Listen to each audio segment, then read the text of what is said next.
وما كان جواب قومه إلا أن قالوا أخرجوهم من قريتكم إنهم أناس يتطهرون فأنجيناه وأهله إلا امرأته كانت من الغابرين وأمطرنا عليهم مطرا فانظر كيف كان عاقبة المجرمين. وإلى مدين أخاهم شعيبا قال يا قوم اعبدوا الله ما لكم من إله غيره قد جاءتكم بينة من ربكم فأوفوا الكيل والميزان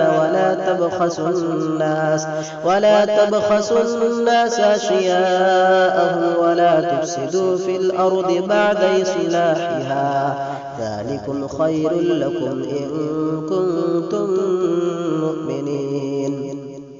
ولا تقعدوا بكل صراط توعدون وتصدون عن سبيل الله من آمن به وتبغونها عوجا واذكروا إذ كنتم قليلا فكثركم وانظروا كيف كان عاقبة المفسدين. وإن كان طائفة منكم آمنوا بالذي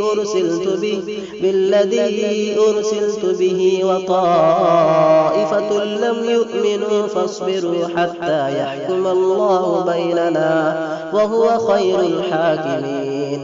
قال الملأ الذين استكبروا من قومه لنخرجنك يا شعيب والذين آمنوا معك من قريتنا أو لتعودن في ملتنا قال أولو